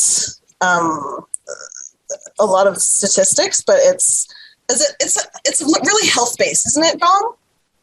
A lot of the R9 stuff is more like tank oriented. A lot of people have been, you know, picking out, you know, tanks that they might not necessarily think they'll use like ever because it's something that's at the bottom of their roster. Give us your top 4. Who is the champion and who's sitting at 2-1 when the dust settles on Tuesday? Well, I don't know. I'd love to see Gom and I and Kate and Lamama in the top 4. I think that would be the sweetest of all. Yeah, that would be wonderful. You know, those guys have smaller accounts, and I'm not sure about the other two. I don't know. I can't really choose. What's your thoughts on it, Gom? Who do you think is going to be? Who do you think is going to be up there once the dust settles after Tuesday? It's going to be Kate, Llama, me, and T, Crazy, and Mouse. And then we'll go with, I guess we'll go with CRUMB and Loki. Thank you so much, guys, for stopping by. Awesome. We appreciate you so very, very much. And our next set of teammates representing Team Reality Skewed Gamers, Team RSG, is Ranger and Heinze. How are both of you guys doing tonight? No, doing pretty good. I don't know. Heinze, you live in Australia. It's probably worse. I don't know. Yeah. No, life's pretty good down under right now. Ready to go, guys. All right. First question, and this one's going to go to Ranger, and then we'll want you to. Oh, goody. We'll want you to tell us your thoughts in a moment, Heinze, on the flip side of it. Ranger, when you got the invite to be part of this Speed Grand Arena, what went through your mind? How does it feel to be in the inaugural Speed Grand Arena? Well, I mean, it feels good, but I mean, my first thought when I found out was on Cub stream and hanging out with Cubs and CRUMB, and listen to CRUMB just drop bombs everywhere because I can never say anything about the stuff I work on. And he's like, "Oh, by the way, Ranger, I don't know if you know this, you're going to be in the live GAC." Like, what? What are you talking about, man? This was like we mentioned it weeks. I think we'd done it during the mini stream. Like we could get the content and dev creators together. And I said, sure, I'll be glad to do it. And then the next thing I know, I hadn't heard anything. Right. And then all of a sudden I'm on there, and then CRUMB drops the bomb. I'm like, really, man? Oh, I hate you so much right now. Heinze, when you were asked by Ranger to be his number 2, what was that like? Yes. Okay. So long story short is that Ranger obviously needed someone incredibly attractive, very, very clever, very smart with the game, and all of those people were busy. They weren't available. I was the last one on the list. So no, I'm absolutely thrilled. I really am. Look, I mean, like all of us, we absolutely love this game. We adore this game, and to be a part of something brand new and something that really can lead to something really cool down the track. This is obviously a jump off point to something that can be absolutely fantastic going forward. I'm absolutely stoked and thrilled, and it's an absolute pleasure to partner up with Ranger and open up a can obviously, so the whole purpose of the Speed GAC is a level playing field. So everybody's going to have the exact same accounts. They're all going to be maxed out at R9. How excited are you, the pair of you, to get your hands on a fully R9 account? I mean, it'll be fun, but I mean, I'm a as you guys know, I'm a beta tester, so I have one of those already. So I get to play with fun stuff like that all the time. What I'm more excited about is what you can be, my evil machinations and plans that I will come up with this stuff more than anything. Now, Heinz, I don't even know. Do you have a Relic 9, Heinz? I mean, I think you do, right? Yeah, I've got a Relic 9 JML. I've got Jedi Master Luke or Relic 9. And Lord Vader's next in a few days. So I'm really looking forward to it. It'd be really different. The dynamic will be great. I'm really interested to see what we can come up with and sink our teeth into with this account. I mean, the opportunities are endless, and there's some really stiff competition. There really is. So we're gonna have to bring our A game, Ranger, and I'm really relishing the chance with you to get after it. Who do you want to see on the other end of that versus line that you are facing? It doesn't matter what round. Who do you want to see, Ranger? I mean, it's pretty obvious. I want to get the rebel trader Loki, who's helping CRUMB. Yes. That's one that I want, just to teach him a lesson. Like, I mean, I understand what the devs are doing. I mean, they looked at everybody they picked for this, and I don't blame them. When you pick the top GAC players for content creators, it's pretty obvious they need some help. So, it'd be a lot of fun to face Loki, because we do stuff all the time and have fun, whether it's Magic or this or anything. So it'll be a lot of fun. A lot of Heinzie, who do you hope Ranger sees on the other end? No, we need to take down Loki. That's got to happen, right? I mean, honestly, they've stolen one of RSG's own to help even the playing field. That's how concerned they are in our domination. So I think that's certainly something that we're going to see on the other side. From a personal point of view, I want to take on Cubs and Grid, given the opportunity. That's just an obvious one. I mean, Grid, let's be honest, Grid's a bit of a pretender. Wow. I'm the operation when we're together. Look, he's a good-looking guy. He's a good-looking rooster. I'm not going to lie. But, I'm looking forward to taking him down, given the opportunity. And, of course, Cubs and I do rogue actions. There's a lot of pride on the line between us, the two of us, as well. You didn't make any bets, did you? I did make a bet with Grid. Oh yes. Yes. It's not a Zeta bet because I've run out. So that's not but we do have a little bet on the side, which we'll be talking about during the stream. Right. Who do you not want to face? Any rounds? I'm going to say, go ahead. Okay, I'm going to say Kate and Llama, just because God, she's so world famous. I don't know how who do you not want to face? Honestly, good old Maurice. Operation Metaverse is going to be rough. And, of course, Zareth and Solo, they're not going to be easy beats either. So both of those are probably the ones I would choose. But, I'm going to say Gom. I know what he can do. It should be really interesting. I want to see if maybe the streak stands. Who are your top four? Who's the champion, and name the rest of the 2-in-1s? Well, us as the champions. Yes. I mean, this is just being cheeky. It's hard. It's hard to say because there's X factors here. I don't know how the devs are going to play, so it's hard for me because I've never seen them play. I know how Zareth and Solo play. I know how Gom and T Money play.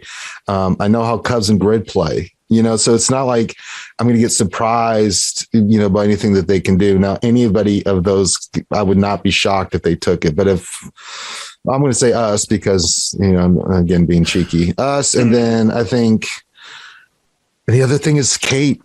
Kate's so good at GAC. Damn. I think if anybody goes 2-in-1, it'd be Zareth, Gom, Grid, and Cubs, right, just because I know how good Grid is. Kate could surprise any overriding any of those, Heinzie? Well, we're definitely going to win, and it's going to be a win under adversity because Ranger's got me on his team. So that's like the win of the ages. That will be. I'm thinking. I actually think that, of course, I reckon Mutton Chops himself, CRUMB, would be really up there with Loki on his side. I think that's obvious. As I said, I think Operation Metaverse, and I do believe the guys from Gambit will be tough to beat as well. I think they're around that sort of mark up the top end there at the pointy end of it all. But honestly, to be clear, everyone's a winner. It really is going to be really fun. We're going to have a great time. It's going to be something that, hopefully will springboard to a lot of events like this going forward. That's really what we want. I think there's an appetite for this type of event, and I think that we're all super excited about what this can lead to down the track, not just for this particular event. But thank you so much for putting it together, CG. We love and adore you for what you're doing for us. Quick fun one for you guys at the end. Obviously, it's an all R9. Is there like one character that you might, that you think you're going to have a little bit of fun with? A couple, people have said like Gamu Guard or Cup. Is there one character at R9 that you're just thinking to yourself, you know what, I'm going to have some fun with this character? I'm not planning on anything like that. I mean, we have some plans for some interesting teams because we think it's going to be really interesting on defense, right? When it comes to GAC, you know how I am, Nev. When I'm doing it, I don't mind testing, but for this, I know my stuff. So there's certain plans and strategies for teams and characters that I don't want to reveal here that we're going to be doing that I think will be different for everybody that they're going to see. And I'm excited what I can do with them at Relic 9. I already know what I can do with them at Relic 8. So I'll be fine, in a GAC environment to do with them at Relic 9. So yeah. Heinze, come on. You're there. You're going to be on his shoulder, backseat driving. At any point, is there going to be put that character in? I want to see them. Come on, trust me. I'm going to be the parrot on the pirate shoulder here the whole way. Let's be honest. And look, that super secret Relic 9 Mob Enforcer team that we've been putting together, I think that's going to be major. Not going to lie. That should really do some. Yeah, look out for that team. Yeah, you're really going to be talk about surprise mechanics. That thing is really going to catch you off guard, so be ready for that one. Demo Guard, I've already got him at Relic 8, so I know what he's capable of in my own account. That can be pretty dangerous. Don't forget Cup's underrated. For a good reason, yeah.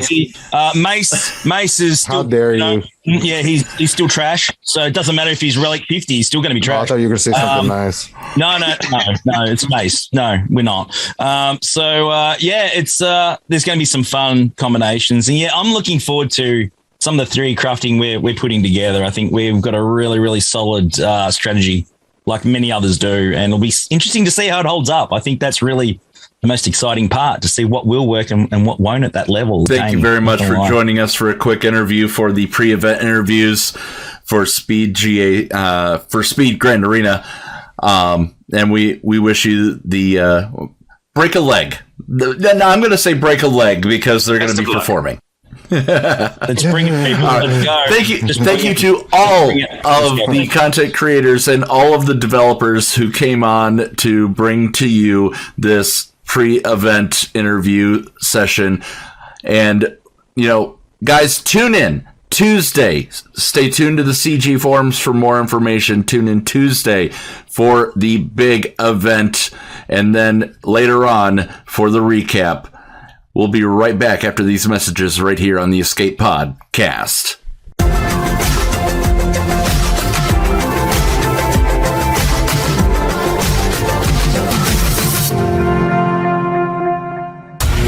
HotBot in HotUtils is one of the most comprehensive tools for Star Wars Galaxy of Heroes. With integration into the super useful mod tool Grand Ivory, HotUtils can help you tackle some of the most difficult aspects of the game. Not sure how to mod your roster for a certain game mode? Use one of the many filters that automatically assigns the right mods to the right character in accordance with your guild needs. Now with the digital features that can assist you and your guild officers in territory battles and territory wars, HotUtils is an amazing value. And don't forget the useful tools for yourself in Grand Arena, like the in-depth and customizable compare feature. Got multiple accounts like Neil, but not the time to remod them all? With this one-stop utility, you can switch between your alts and never miss a mod upgrade or a mod switch before locking into GAC or Territory Wars. Starting at just $5 a month, you don't want to miss out on these great tools. HotUtils is the new official remodding service for the Escape Pod cast. Visit HotUtils.com to learn more. That's HotUtils.com. And go ahead and spice up your Galaxy of Heroes experience. Podawans, be sure to support the shows brought to you on the Escape Podcast Twitch and YouTube channel by becoming a Patreon. For as little as $2 a month, you can support us and get a little extra for yourself. With tiered rewards including access to Shitty Bill's Arena tracking bot, after-show access, inclusion in the GA Center leaderboards, behind-the-scenes access, and much more. There is something for everyone on our Discord server. Head on over to Patreon, that is patreon.com/The Escape Pod, and sign up today. Thank you for supporting and listening to the Escape Podcast. The following episode of Hellion the Noob has a character based on a real person. Permission was granted to use the name and virtual likeness. And now time for something completely shameless. When we last saw our antagonists, they ran into enemies on Corellia. They were facing down two of TC-14's greatest creations. A heated battle ensued. Serves them right. Nobody likes Hellenix. Both Hellenix and the noob performed maneuvers most of us would just laugh at. Thank God for them, the victorious Viking found them on their way to their ship and joined them in this fight. Let's pick back up with this latest episode of Hellion the Noob to see if these fugitives from the law get their comeuppance. Newbie, special move, and make it count. Here goes nothing. Oh, come on! Those blasters are the most overpowered weapons available to us. They've destroyed Beskar reinforced quintuple-layered Durasteel with mithril mesh in the past. And now against these two rock clowns, not even a scratch? Alright, whatever. Time for my special move. Oh, jeez. You gotta be kidding me. What in the space hell? Even that does no damage? They're rock creatures, Hellenix. Lightning attacks have no effect on them. Haven't you ever played any Pokemon games? This is getting stupid. Shaman, my man, do something. I guess I'll do my special move. You shall not pass. Oh, for crying out loud, a taunt? What good will that do us? What's the problem this time, Hellenix? We need to eliminate these rock guys, not divert their attacks. Their attacks don't even cause any serious damage. This battle's gonna go past 5 minutes, and I never let it last for more than 5 minutes. Seriously, Drum Monkey? Hellenix, I just finished reading these guys' kits. You are not going to like this. Hurry up, newbie. The timer's counting down. Spill the beans already. Give me the short version of whatever it is you found. Well, the short version is these are the newest galactic legends released by the SSP devs. Basically, without an ultimate ability, you can't damage them. Let's stun them this time. Oh, yeah. Oh, great. Now we're stunned. This sucks. Well, maybe if we didn't stop for space heroes, we wouldn't be in this predicament in the first place. Meatbag. You know what, noob? Why don't you just shut up? If you got nothing helpful to offer, why keep talking? All you ever do is complain. Guys? Me? Complain? Oh, that's rich. Especially coming from you, who calls himself the salty Spartan. Oh, no.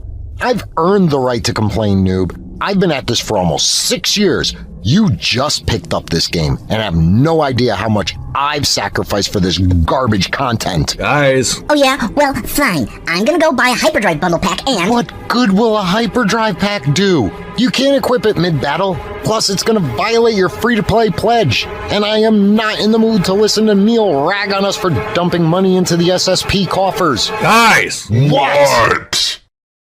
I still have my summoning move. And I know exactly who to summon. Here goes. By the power of SWGOH, I summon the bravest! Isn't he cute? Yeah, he's adorable.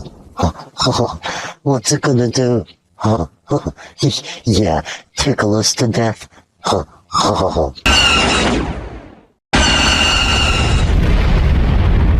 Yes! He did it! Whoa. Okay, Mr. Viking Man, who is that character? He seems very, very cool. I want a formal introduction. I bet we could be great friends. He seems exactly like the type of character we need to join us for our mission to confront TC-14. Noob, don't you know who this is? Pipe down, both of you. You are in the presence of greatness. Show some class, please. Yes, kind soul. We are humbled. We thank you. Without you, we would not have ended our non-stop bickering and overcome these adversaries. Your strength and poise are an eternal lesson to us all. Your example is one we should all always strive toward achieving. We are humbled by your appearance and appreciate your brief intervention. May the Force be with you. Always. I can barely believe it. Okay, will somebody explain to me exactly what just happened? You see, young adventurer, that was the bravest entity this galaxy has ever known.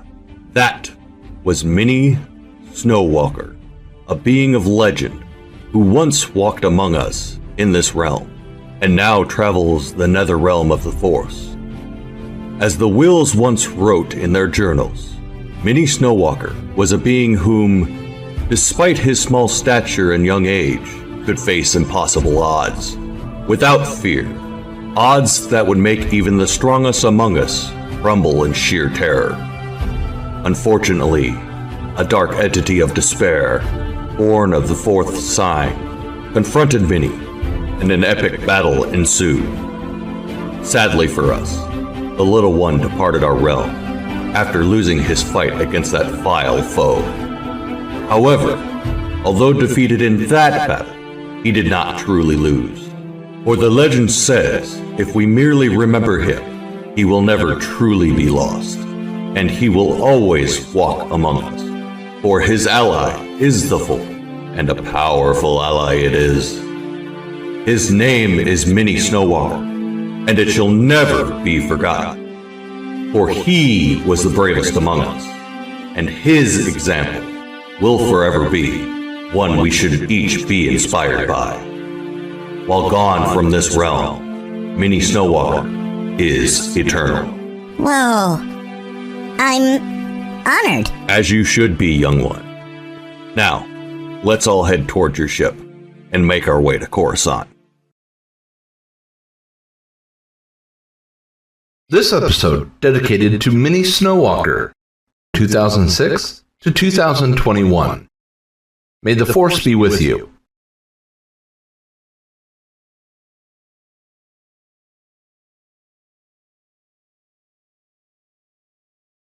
That was quite touching. Minnie Snowwalker was indeed a hero. I almost don't want to make fun of the lethargic Laconian at this point. Almost.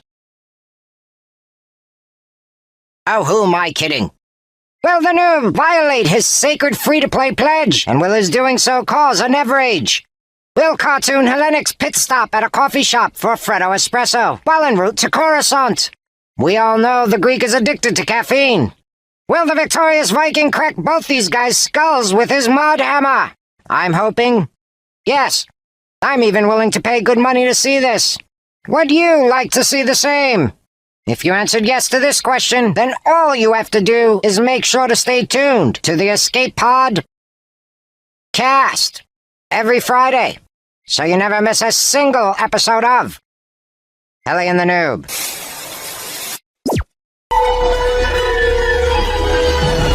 The Escape Pod cast The Bridge.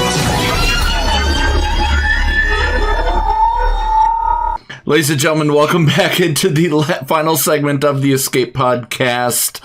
Neil, that was fun to do. That was a lot of fun to do. Yeah. It took a lot of time as well. I think what was it? we were doing them until what 10? No, 11. No, and then after that, I realized that there was some audio issues, so I had to go through and make it make sense. Yes. So yeah, but it was great to get everybody. It was great to get everyone on the block. The GA Speed tournament, the GAC Speed tournament is fast approaching. I have no doubt in the back of my mind that all of the teams over the weekend are going to. They have their accounts. We can confirm. Yeah, they have their accounts now. So over the weekend they are going to be tweaking the mods, moving them around. It's going to be interesting to see where things land, and no doubt they'll probably be practicing a few teams. They won't want to practice everything, They'll want to keep some of those secret offensive teams to themselves, because it's going to be the offense teams that they're practicing. There's no real way to practice a defense team in Squad Arena. Unless you wholeheartedly want to trust the AI, you can put team in and hit auto, because that's usually how the AI is going to run a defense. But we got the weekend, and then we got Monday, then we got Tuesday. I'm gonna be so busy on Tuesday. I've got all the GA Center prep to do before we do the. I'm right there with you, because I'm doing all the graphics. But it's gonna be good. I'm really, really looking forward to it. The way that the different teams are going to have to think about strategy, because I can't see anybody going for full clears. It's possible. 13 teams, 20 minutes. It is possible, but not likely. Yeah.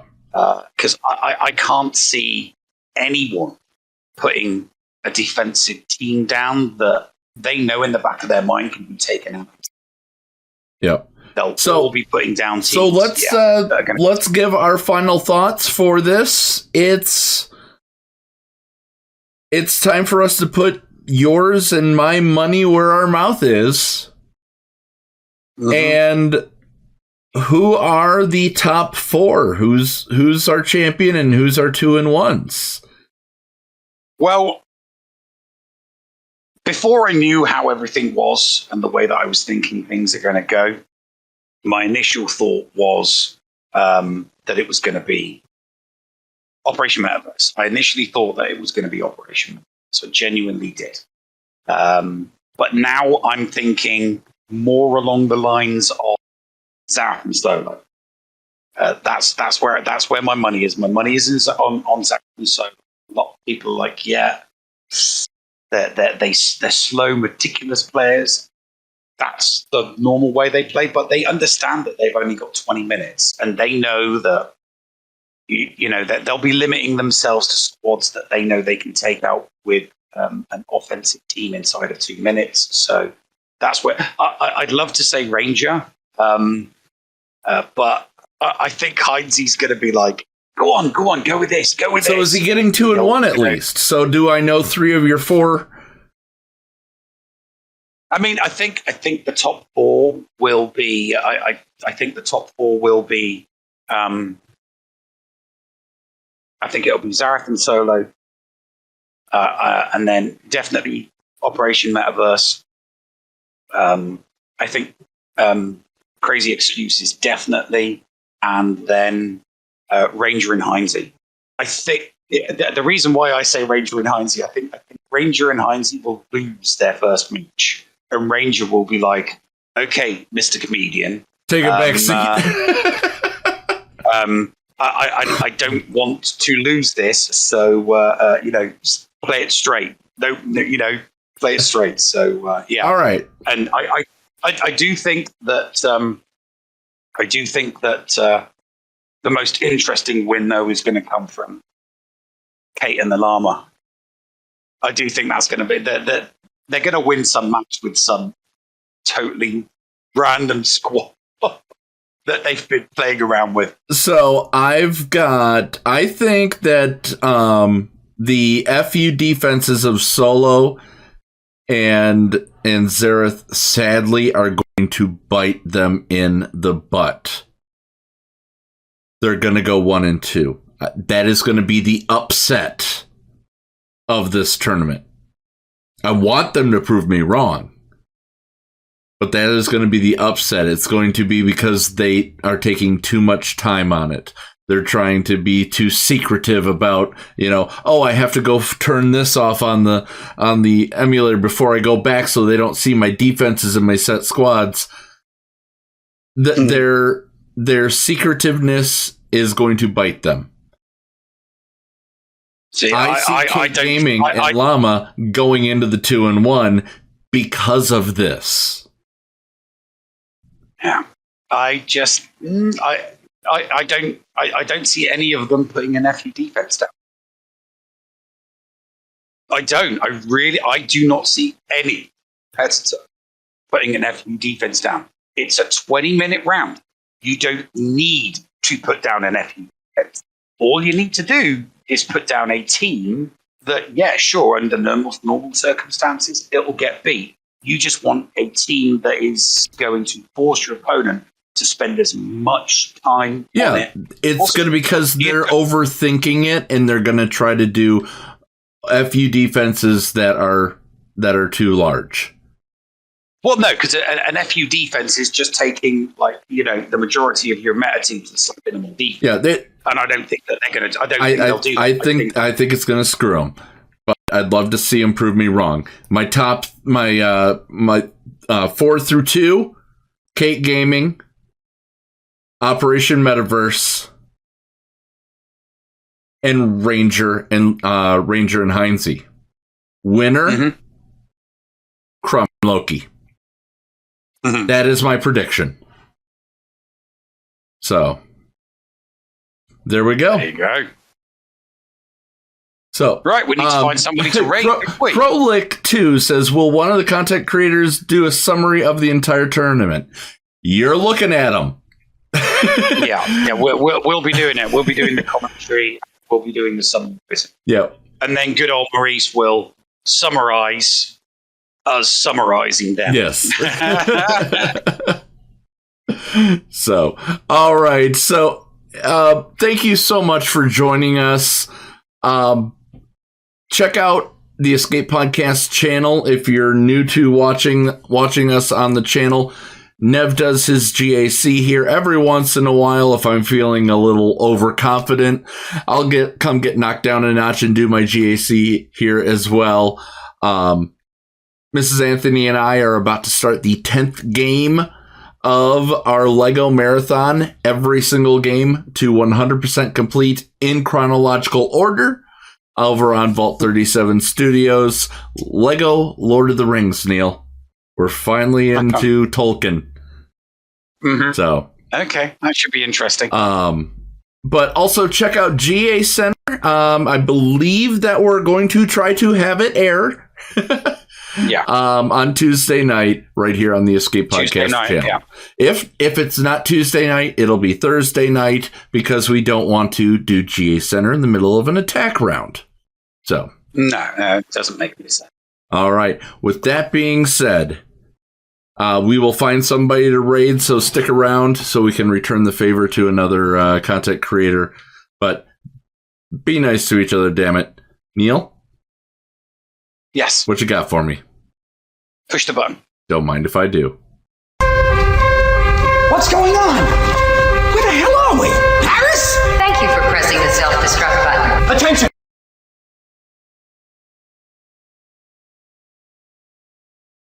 This is Colonel Sanders in forward command. Abandon ship. Obstructed. Evacuate the city. Self-destruct mechanism has been activated. Abandon ship.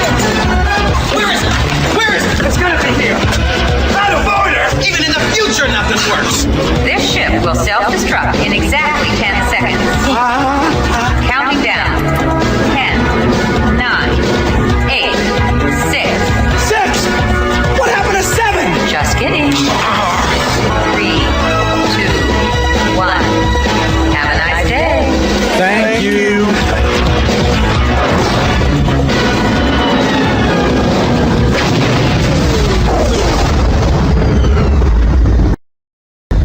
Hello Hello, friends. This is Thaddeus from Going Nerdy. The Escape Podcast was filmed in front of a live studio audience full of tweaked out murder bears.